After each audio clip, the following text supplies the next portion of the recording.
You're listening to the Yeshiva of Newark at IDT podcast.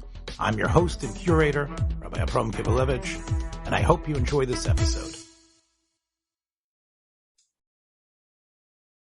Clear the aisles, the Projectionist, Semicha. Hi, I'm here with Kolakowski, and we are talking darshaning about old movies. And we're going to have a hard time, I think, connecting these movies tonight. We've sort of had a little bit of a theme going, Yitzchak, like we've been the last couple of weeks. I think we've been trying to put stuff under some big rubric here. But these two films probably don't have much in common at all. But let's talk about them because I think they probably would stir people's interest. Somewhat overlooked. Neither of them, I think, are going to be in the 100 best films of all time, films you have to see before you die. But I think films that, at least the one I want to recommend, I think has a lot to recommend for it. And especially, I think it gives us a chance to explore a certain phenomena in filmmaking and perhaps in general in terms of the arts, especially the arts, whether it's television or any sort of type of artistry where the public is what is responsible for expanding the popularity and the wealth of the artist, where the people behind the star, the people who make the star, the people who are involved in the star, and especially the family behind the star. So the film I want to talk about is a 1981 film that is called Raggedy Man. It stars Sissy Spacek. And that really tells you, I think, something right away. You know, in the old days, Yitzchak, if somebody let's say, she won the Academy Award in 1980, I believe, for Coal Miner's Daughter, playing Loretta Lynn. But let's go back even 10 years before that, or at least 15 years before that, no actress would probably been able to become a star or a leading lady with the name of Sissy Spacek. I guess it's a Slavic name. Right? Judy Garland, she was Gum. Forgot what her first name was, right? But yeah, Judy Garland, as Georgie Jessel came up with this name for her. Bernie Schwartz, of course, Tony Curtis. I don't know what Tab Hunter's real name is, but the fact that she could still be called Sissy, which is probably what her name that she had, that her siblings gave her, and a name like Spacek, yeah, Sissy Spacek, why not? There's an alliteration to it. We're entering a different era in Hollywood. Yeah, I guess a little after that was when Pat Sajak he had to take, I think, a D out of his name or something. So people should be able to see it, and they shouldn't be turned off by the Slavic aspect. Today, I can't. Again, obviously, we've gone way past that. Ship has sailed a long time ago. But you know, and another thing about Sissy, of course, is that she wasn't any classic beauty at all. She's really someone who, frail, freckled, not in any way buxom or the classic sense of beauty. In fact, a film where she made her debut, I believe, was in Terrence Malick's Badlands, where she and Martin Sheen play these two runaways that are going around killing people, which is based, I think, on an actual case of these two teenagers that went around and shot people up. Bruce Springsteen wrote a song about it. I think the song Nebraska is based on that as well. So, it was in that Terrence Malick film. By the way, Martin Sheen, of course, is Estevez. You have Ramon Antonio Gerald Estevez, born in Dayton. His mother was Irish, Martin Sheen, Mary Ann, an Irish immigrant, and Francisco Estevez. So obviously, Martin Sheen, as an actor, they didn't think he could get by calling himself Ramon Estevez when he wanted to take, non-Hispanic parts or non-Latino parts. Well, he took the name Sheen to honor Bishop Fulton Sheen, who was a very popular television preacher. Yes, and it's interesting. Of course, Martin, of course, has one son, Charlie, who is sort of infamous for all his hijinks. And his other son, of course, is Emilio, who decided to stick with his real name, so to speak. But anyway, so here you have, even in Badlands, Terrence Malick's film, you have Martin Sheen, I'm going to be a Hollywood star, and Sissy Spacek, with the Spacek name, and they play these teenagers who, of course, are on this journey to no good. Of course, they're going around shooting people, and Sissy, from that film, people saw that she had a certain unusual talent, playing sort of an oddball character that had a certain, if not sensuality, but a certain sort of power and a certain sort of control. And her film that I think next really brought her to the public attention as a very major force was playing, opposite a very impressive Hollywood actress, Piper Laurie, who plays her mother. And she, of course, is the lead in the film Carrie, which is, I think, probably one of the first Stephen King adaptations. And of course, this was a film that was directed by Brian De Palma. And in this film, Carrie, she plays a bullied girl who develops psychokinetic powers that, of course, end up really going out of control and being so destructive, very tied up to the fact that she was experiencing her first menstrual period and other things like that, that somehow her powers kick in. And it's really, of course, a metaphor about bullying and female empowerment. And again, Sissy played sort of like a little offbeat type of character who sort of like comes within her own and is able to get revenge on all the bullies. But it was clear Hollywood saw something in her when they cast her as, in this major biopic with opposite Tommy Lee Jones in Coal Miner's Daughter. And here she was, I guess she was in her mid-20s or so when in Badlands, she, which was set in Nebraska, I guess, or set in South Dakota, in some of these places. The production designer for the film was a fellow by the name of Jim Fisk was the production designer, and they fell in love on the set. They got married about a year later, and they're still happily married.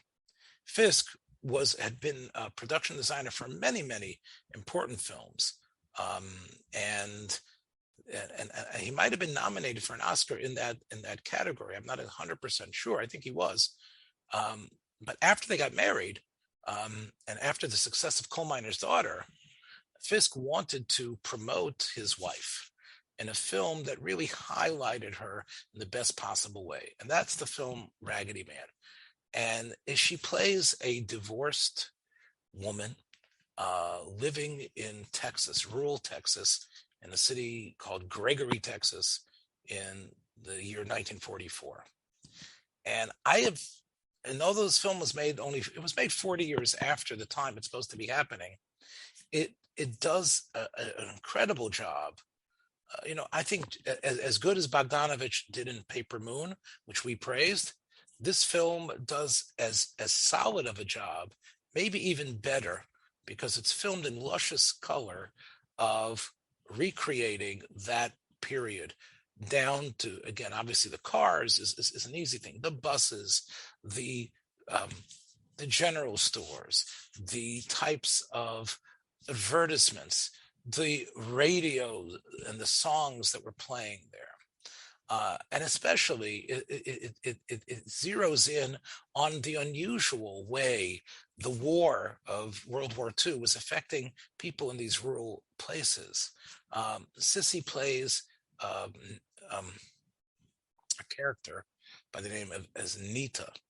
And Nita is she's a telephone operator in this small town, which I guess she represents the telephone company in that area. She's able to live in the telephone company's building along with her two sons. And it's there that anyone who needs a telephone or needs to have a call, it's there that calls come in telling people in the area that their child has died in the war or might be coming home wounded. and she has hours that are basically immutable. In other words, she has to be ready all the time. So whenever a call comes in, she's got to be ready to take the call. And she wears this sort of outfit where she has the, her ears inside, I guess we would call them like old-fashioned earbuds, and connected to a little microphone that she has in order to be able to speak into it. And she has to do all the connecting. And she never has a chance to sleep normally. She always has to be ready. And her children are also, in a way, not able to be raised in a normal fashion, because their mother is constantly, can only have a life when the phone isn't ringing. And she has to answer every call and facilitate it when any times people are coming in. And that itself is an interesting thing you might not know about the types of occupations people had. And also the film underscores that because it was wartime, this was considered an essential position that nobody could move from. You weren't able to actually, your wages were frozen because of the war. And it was a situation where, because calls are going to come in on any time, she couldn't ask for a more normal arrangement. And because of the size of the city, they couldn't really afford people to be coming. So that itself was an interesting phenomena. When I did a little research on the film, I discovered that the screenplay of the film had been kicking around. William D Whitleff, who was a screenwriter who seems to have written quite a few films, been involved in quite a bit of films that he was involved in, many of them with a sort of a Southern or Texas type of connection, was actually wrote a screenplay in 1975 that was pretty much a dramatization of his youth, where he had actually been one of the divorced woman's children living in that town, Gregory, Texas. And his mother had been the telephone operator. So he wrote a novel, well, a screenplay, where she divorced from her husband, ends up, getting involved with a young sailor who is out on a furlough, coming out of Corpus Christi or wherever they were based in Texas, in that area. And she is like a pariah in the town, because she's considered having had a checkered past, because she's divorced. And it seems like Whitleff tried to peddle this screenplay around, and there was talk of Sally Field and other types of actresses doing it. And then he came up with an idea of taking his screenplay to a woman called Mary Clark, who actually turned the screenplay into a novel.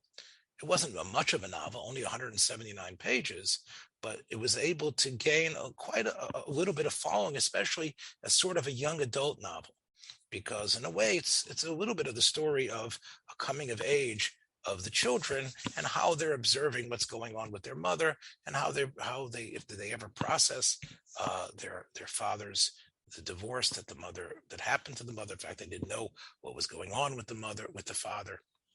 That's one of the big the secrets of the film, is whatever happened to her husband who divorced her, who had been a philanderer, and that she wanted a divorce because she has not even heard from him in 4 years. And that's part of what might be, a big secret about what might be really going on. And when the film was finally made, Fisk saw it as a perfect opportunity to feature Sissy. And he really, in a way, is able, through close-ups of her freckles and how she was, to really capture the idea that this is a real human being, and a human being that is trapped in the 1944 box of judging a woman who's divorced, that there's obviously something wrong with her, as a woman who doesn't have a husband who's fighting in the war, as someone who has no right to desire anything better than where she is, and also a woman who, because of her availability, now becomes prey for all the sort of assorted, weird people that were rejected and weren't able to go to war, who still populate the area. And one of the creeps, I don't know, I think they're supposed to be brothers, is played by William Sanderson, who I know you know as Larry from the Newhart series.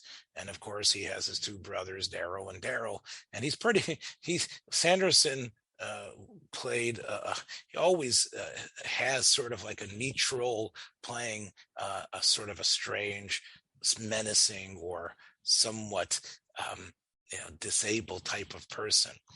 That's just the look that he has.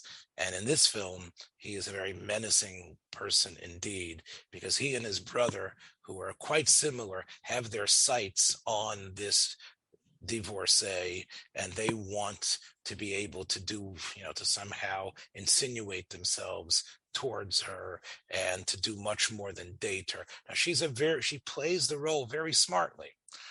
She pushes them off. But when this young sailor, played by Eric Roberts, who later was in many, many films, and maybe even earlier, playing total creeps, Eric Roberts probably, I don't know if he's in films anymore, but of course he was in Star 80 and other films where he played, really bad, really toxic masculinity. In this film, he plays a very a jilted sailor who actually comes to the telephone station in order to tell his sweetheart in Oklahoma that he's on the way back from the base, and hopefully he can maybe meet her and maybe they can get married before he gets shipped off somewhere. Turns out, of course, that he discovers that she has married someone else, and it turns out that his furlough is being spent in this town of Gregory, where an attraction ensues between Robert's character, and his name is Teddy, who wears like a sailor outfit most of the film, and the Sissy's character. And it's a very tender love story. It isn't what you have in later Hollywood films where they're just ripping each other's clothes off. It's very much they are sort of like, they're tzniistic, sort of around each other, although of course they do end up consummating sort of the relationship in some way. But it's really done, I think, in a way that is old-fashioned. The two children, one of the older boy is played, and this was the introductory role in film of Henry Thomas, who, of course, I don't think he had a career as a child actor, but I think had he only done this one film, the one he did after this, he would have already had a place in Hollywood history forever. And he played Elliot in E.T.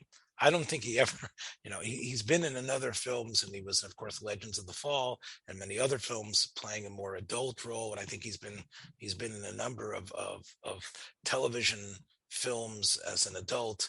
But this was his first film, playing the older boy. And just like in E.T., and I think this might have been what Spielberg saw when he saw Raggedy Man in order to cast him, that he is also upset that his father isn't around. And he sort of, in a way, screams at his mother for driving the father away in dialogue, which is very similar to the dialogue in E.T., which has already been analyzed as a surrogate for Spielberg's own feelings about his father leaving his mother, Leia Spielberg. So the film has a significance as being Henry Thomas's first film. But once again, I really believe the film is able, in such loving tones, to really bring out the spirit, the the ethereal beauty and the character of Nita's character.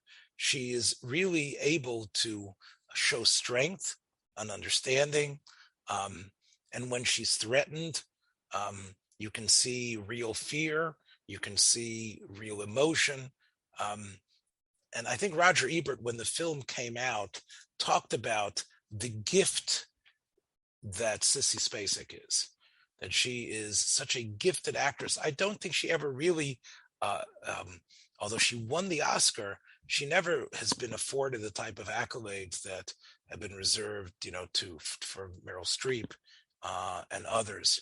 But I think this film really shows her as a real human being, struggling, pushing forward, and I can't help but imagine how her husband did his utmost to posit her in a way that she would shine the most.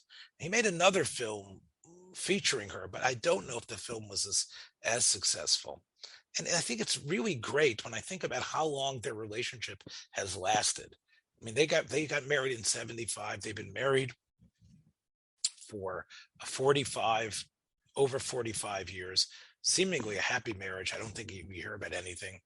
And isn't it great that they could point to this film as the ultimate collaboration, where as something that could last. I mean, that's something to give over to the Einiglach. You see what mom and dad did together? And I think it's a film that still has a strong message, a message of determination, a message of not being judgmental. And by the way, when the boys are being bullied and being pushed around by Sanderson and his brother, it's the Hispanic owner of the cantina who comes to their rescue. So it does have the requisite rooting for the underdog. Again, there is sort of you find out that the father is not as bad as you think, again, I could have done without all that stuff about discovering the real secret of what happened to the father. I think just the love story itself is very cute. It's not just rom-com cute. It also really propels you backwards in time to a 1944 midway, the period where people would spend the afternoon in a hot Texas day in the movie theater. And although the kids perhaps could have been, I don't know if they acted on the level of Freddie Bartholomew and Shirley Temple, I think they do an adequate enough a job to really suggest what it's like to grow up in such abject poverty while the country was in a way paralyzed and fascinated by war, as these boys are. They end up eventually escaping the town and going out on this bus and leaving. And she's able to just have the courage to leave her job. But that comes after a terribly harrowing experience that occurs. But I think it's really worthwhile, and I think just for Sissy itself is worth the price of admission. I think when we talk about these collaborations, I think so often in Hollywood, whether it was stage mothers who tried to dominate their children, that occurred often, or husbands that directors that sort of like pushed their wives into vehicles that were totally not right for them, or producers. I think, again, this is the exception that might prove the rule. There is, Doris Day was for many years, she was a major talent in terms of being a singing star. We've talked about her before. And when she, in the late 40s, started getting more star vehicles, and in the 50s, she was probably one of the most popular actresses and singers. She was like in a way of a double threat. At least she wasn't a dancer, but she could sing and dance. She could sing and act. And her husband, a Jewish guy called Marty Melcher, took over her career and really put her in a bunch of really weird types of films where, Midnight Lace and other films, Julie. These were films where she was being abused or being a wife in trouble. Again, maybe that's what they thought Hollywood needed, but you can see that these were bad choices that she made, and it was discovered later in the 1970s that Melcher had robbed her blind. Had done a number of terrible business deals, but also had written contracts in a way that he was able to make out like a bandit. And she, as popular as she was, as one of Hollywood's number one box office draws, it was unfortunate the way people abused and took advantage of the star material. And again, that's sort of like the teva of the bria, unfortunately, that the people.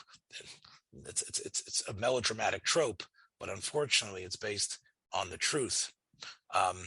It's like I know we talk about family issues, where I know you want to highlight a film that in some ways is interesting because it was made by the older brother of a director who's considered one of Hollywood's greatest screenwriters and directors. We've talked about him here.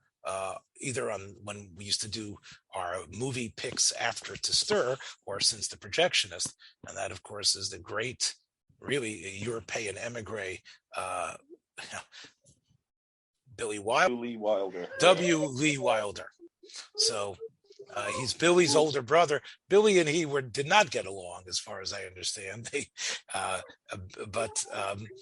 But in a way, I guess it might be worthwhile to look at some of Billy's older brother's films, especially they sort of run up your alley in a certain way.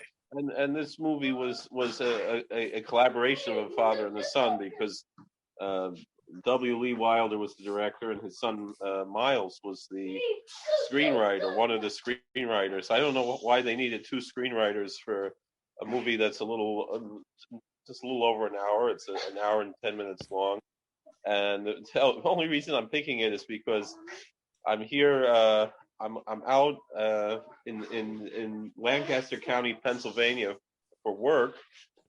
Here you can hear my kids in the background, and it happens that Thursday night, a fellow who goes by the stage name Mr. Lobo, he actually has his studio not too far from where we're staying. And my assignment here is today, tomorrow, and Thursday. Today's Tuesday, and Thursday night. I don't know when this will be out. Maybe tomorrow or Thursday. This Mr. Lobo is actually showing this movie, which has been a favorite of mine since I'm a small child. I guess because it's so readily available, because it was in the public domain. I think it's been in the public domain, as we've discussed a lot of these issues of the movies falling into the public domain, or always being never even having a proper copyright or something like that. But this one, I don't think it's one that they really cared very much to keep. So it certainly went into public domain, as I think a lot of this Wilder's movies. I know he made a few others, but this one was also special because it had someone who became a little bit more famous later in, replacing Stephen Hill in Mission Impossible was Peter Graves. Obviously his brother James Arness maybe was more famous in Gunsmoke. He was also in The Thing, which was probably one of the greatest of the science fiction films in the 50s. And here, okay, let me just stop you there, Yitzchak. I mean, James Arness is in The Thing, right? But he's covered by quite a bit of makeup, right? He's the monster in The Thing, right? He is The Thing itself. He's not like he's not the scientist. Although he was in another really more considered highbrow science fiction movie of the time, was Them, which came out that same year in 1954. And he was a police officer in Them, and also did probably a better job than his brother in this one. And also, Peter Graves and James Arness, I think, is another example of changing your name. I think Arness was actually his real name, I believe. Or Ness, yeah. They both kind of it was Aurness. Right. And And some reason for some reason his little brother didn't want to have that European aura around him, so he becomes Graves. Uh, Peter Graves was also in a film that I recommended a number of months ago. You might remember, as Peter Graves showed in the other classic, besides Mission Impossible, he was, I believe, in The Airplane. He and Kareem Abdul-Jabbar play the pilots in Airplane, that Abram Zucker laugh extravaganza. So so that is something which I think something that you can also see Peter Graves in. But in this film, Killer from Space, Peter Graves is the scientist hero, right? Who claims that no, he's actually. He seems like he dies in the beginning of the movie. Like the movie begins, as a lot of these movies begin with a test of an atom bomb. And the plane, they lose control of the plane. He's in the plane. He's a scientist studying the effects of the radiation of the atom bomb, and it goes down in the plane. So it's assumed that he's dead. And then he comes back, and he's there. He's alive and well. The only thing is he has a huge scar across his chest. That was, over. It seemed like he had some kind of open heart surgery, and nobody knows where this. He's examined by a doctor. Nobody knows where this scar came from, or even how he survived the crash in the middle of a mushroom cloud. And so then he keeps having these flashbacks where he sees, while he's driving or he can't sleep, and he sees these big eyes in front of, superimposed on the film. He hallucinates these big eyes, and it frightens him. And then he undergoes hypnosis with the truth serum, and he tells this whole story, which really, this is well before the whole in alien abductions. It was before the whole alien abduction genre, which I think the first official alien abduction that's recognized didn't happen until I think 61 or 62. It was Betty and Barney Hill.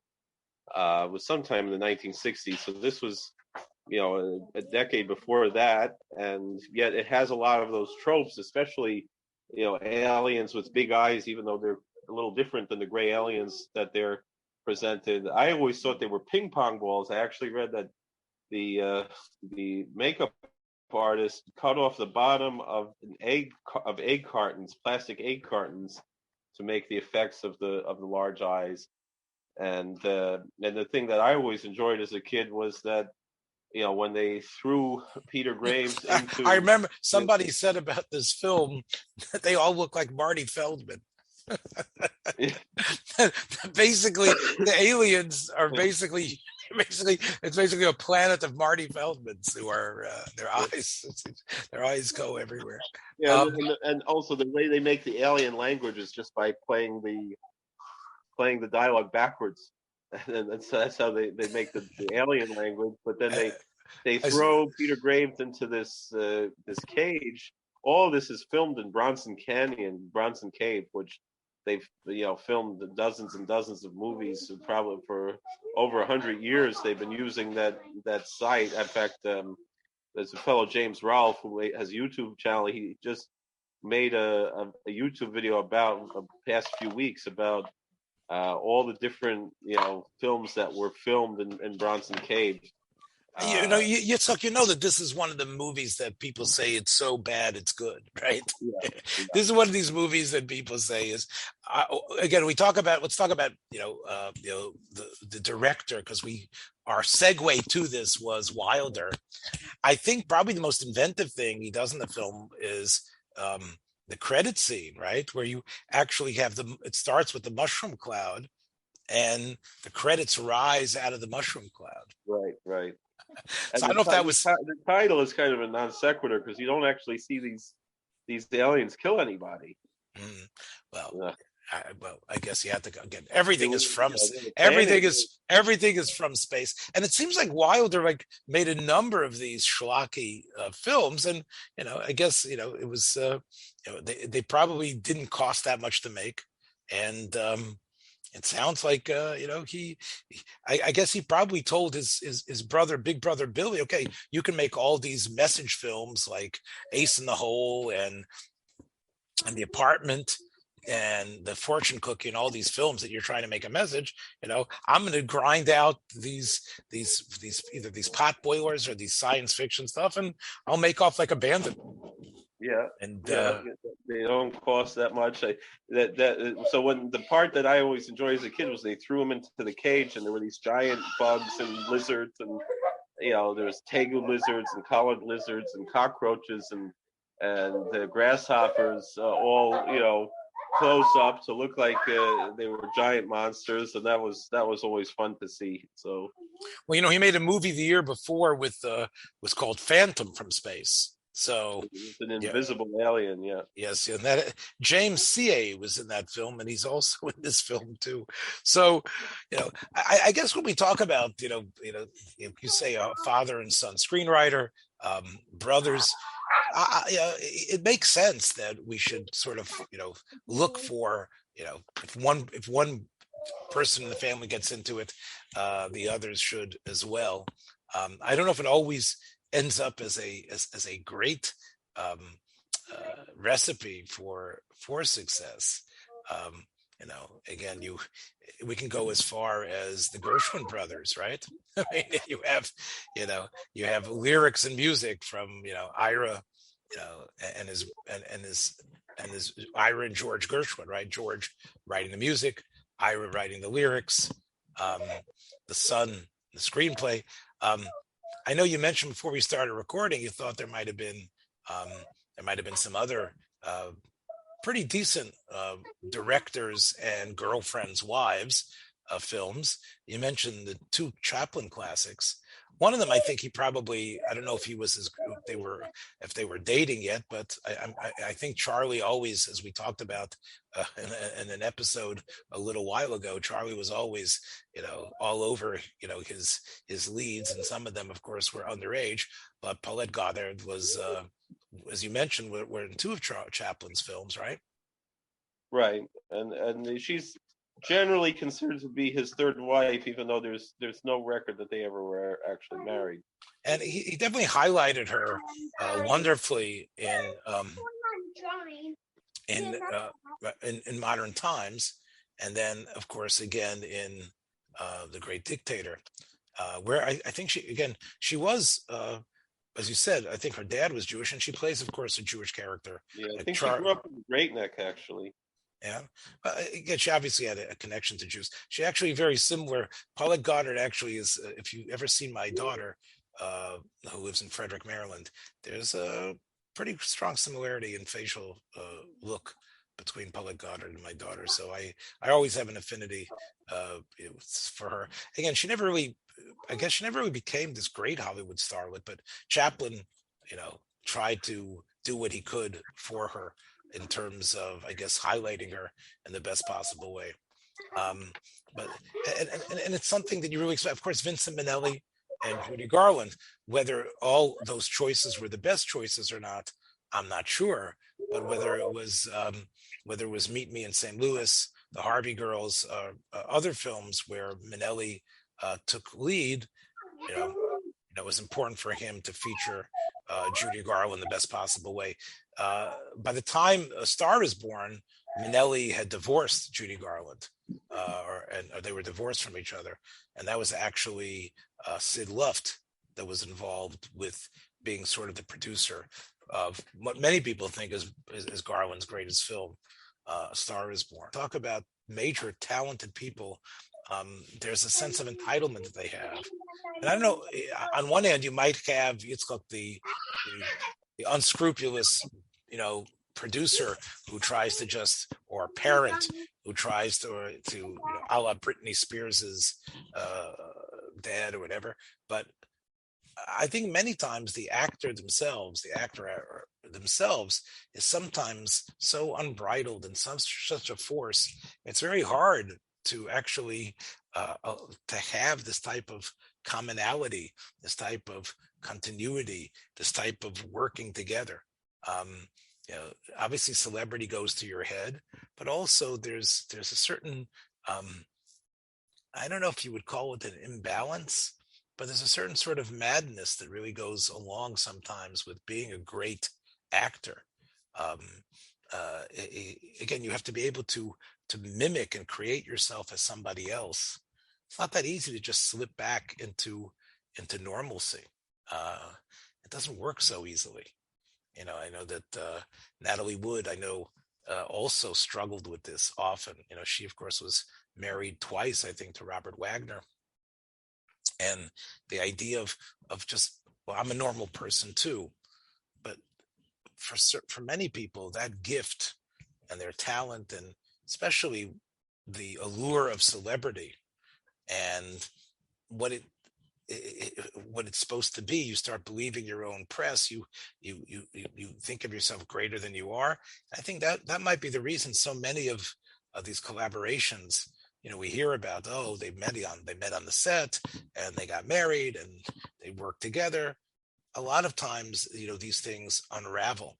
And I think they do mostly, not just because Hollywood is treif and tameh and this is a Malkum Tuma. I think it really bespeaks the difficulty of harnessing a tornado.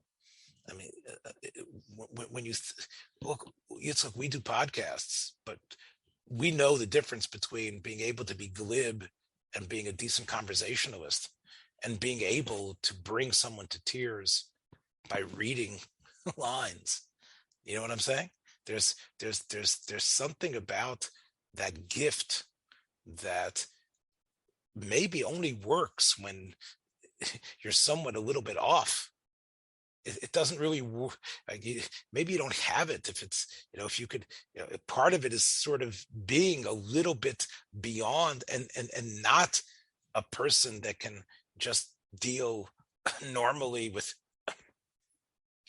the usual politeness of what it takes to be a human being and getting along together. Go beyond this, behind the scenes, and look at all the shattered marriages and the shattered collaborations. I think it can act as somewhat, as a sort of a little bit of a morality message about what it takes to collaborate and what are the key important parts of life. Obviously, a stable, loving relationship does much more than setting the world on fire with some sort of the newest action flick or the newest drama or soap opera. Having that, but what a gift it is when you're able to be able to have elements of both. So, Yitzchak, on that note, I know that let's hope that we can look forward to only positive collaborations between ourselves. Obviously, that balance, our families. Let's make a shout out for our executive producers over here. That's why I'm muting so much, because I have my whole family here. And yeah, but let's a lot of noise. Well, let's give a shout out to your executive producer Chava and my executive producer Deborah, who allow us to get together and collaborate in this way. We wouldn't be able to do it without you. That's for sure. All right, watch your step on the way out. Enjoy. Take care, everybody. Be well. Thanks for joining us for another episode from the Yeshiva of Newark at IDT Podcast. Be sure to subscribe on your favorite podcast app so you don't miss a single episode.